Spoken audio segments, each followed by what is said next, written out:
తాడు బొంగరం లేని స్కిల్ కేసులో మాజీ ముఖ్యమంత్రి చంద్రబాబు నాయుడును అరెస్ట్ చేసి జైలులో నిర్బంధించిన నెల రోజుల తర్వాత కేంద్ర మంత్రి అమిత్ షా తెలుగుదేశం పార్టీ జాతీయ ప్రధాన కార్యదర్శి లోకేష్ ను కలుసుకున్నారు. దీనిపై ఆంధ్రప్రదేశ్లోనే కాకుండా తెలంగాణ రాజకీయాల్లో కూడా పలు వ్యాఖ్యలు వినిపిస్తున్నాయి. నిజానికి చంద్రబాబును అరెస్ట్ చేసిన వెంటనే ఢిల్లీ వెళ్లి ప్రధానమంత్రి, హోంమంత్రిని కలిసి రాష్ట్ర ప్రభుత్వంపై ఫిర్యాదు చేయడానికి లోకేష్ ప్రయత్నించారు. లోకేష్ రిక్వెస్ట్ పై స్పందించిన ప్రధానమంత్రి కార్యాలయం హోంమంత్రి అమిత్ షాను కలుసుకోవాల్సిందిగా సూచించింది. కారణం తెలియదు గాని అమిత్ షా అపాయింట్మెంట్ లోకేష్ కు లభించలేదు. ఈ నేపథ్యంలో 2 రోజుల క్రితం లోకేష్ ను పిలిపించుకుని అమిత్ షా మాట్లాడడం, ఆ సమావేశంలో తెలంగాణ బీజేపీ అధ్యక్షుడు కిషన్ రెడ్డి కూడా పాల్గొనడంతో ఊహాగానాలు రెక్కలు విప్పుకున్నాయి.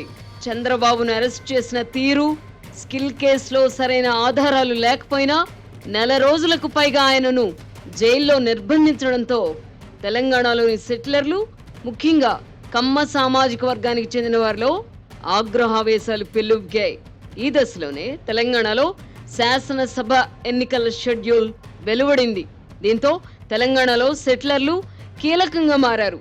వారి మనోభావాలను రాజకీయ పార్టీలు కూడా గుర్తించాయి.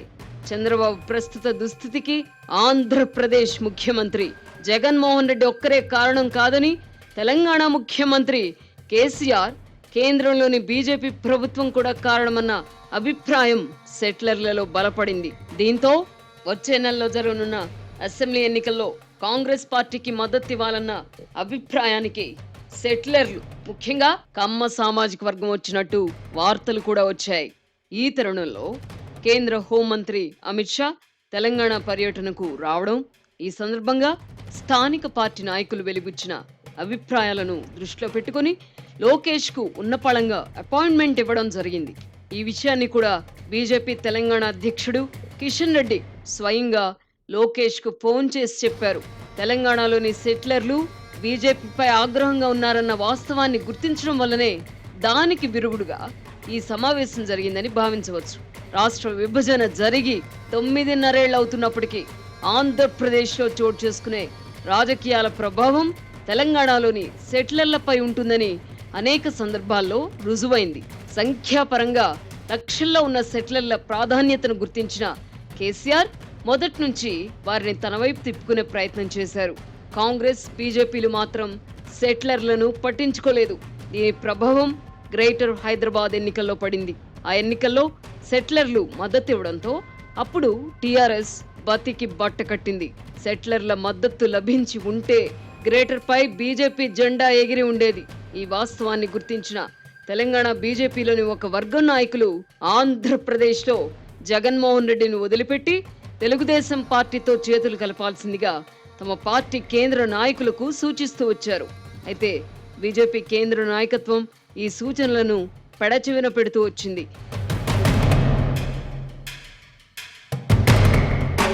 Shadnagar Microsoft data centre regional ring రోడ్డుకు దగ్గరగా resort, swimming pool, indoor, outdoor games మరెన్నో సౌకర్యాలతో DTCP అప్రూవ్డ్ రెసిడెన్షియల్ వెంచర్ మన స్వర్గసీమ వారి సుకేతన. మరోవైపు సెటిలర్ల విషయంలో కేసీఆర్ ఆచితూచి నిర్ణయాలు తీసుకుంటూ వచ్చారు.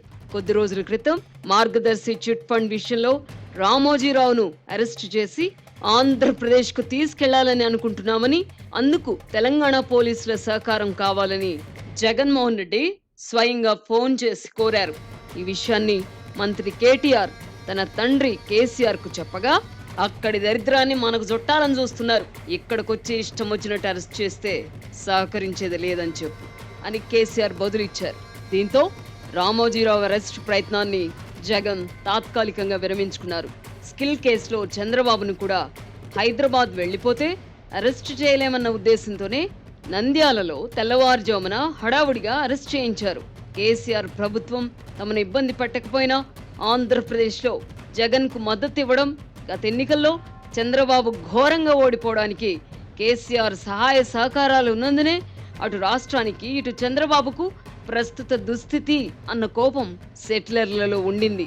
ఈ తరుణంలో చంద్రబాబు అరెస్టును వ్యతిరేకిస్తూ హైదరాబాద్లోని ఐటీ ఉద్యోగులు నిరసన తెలపడం, వారిపై పోలీసులు లాఠీ చార్జ్ చేసి కేసులు పెట్టడం, ర్యాలీలు, ధర్నాలు ఆంధ్రప్రదేశ్లో చేసుకోండి, హైదరాబాద్లో అనుమతించం అని కేటీఆర్ వ్యాఖ్యానించడంతో కమ్మ సామాజిక వర్గంలో కేసీఆర్ పై వ్యతిరేకత ఏర్పడింది.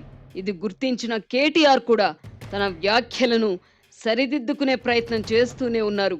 ప్రధాని మోదీ ఆశీస్సులు లేకపోతే ఆంధ్రప్రదేశ్లో జగన్మోహన్ రెడ్డి చెలరేగిపోలేరన్న అభిప్రాయం ఇదివరకే ఉన్నందున చంద్రబాబు అరెస్ట్ తర్వాత సెటిలర్లు బీజేపీపై మరింత గుర్రుగా ఉంటున్నారు. ఎన్నికల్లో సెటిలర్ల ప్రాధాన్యత గురించి ఎవరెంతగా చెప్పినా గుర్తించడానికి నిరాకరిస్తూ వచ్చిన బీజేపీ కేంద్ర నాయకత్వానికి ఇప్పుడు తత్వం బోధపడినట్టుంది. రాష్ట్ర పర్యటనకు వచ్చిన అమిత్ షాకు స్థానిక నాయకులు తాజా పరిస్థితులను వివరించగా ఆయన అప్పటికప్పుడు ప్రధాని మోదీతో మాట్లాడడం, ఆ వెంటనే లోకేష్కు పిలుపు రావడం జరిగాయి. అయితే లోకేష్ను కలిసి వినతి పత్రం తీసుకున్నంత మాత్రాన తెలంగాణలోని సెటిలర్లు బీజేపీకి అనుకూలంగా మారిపోతారా అంటే చెప్పడం కష్టమే.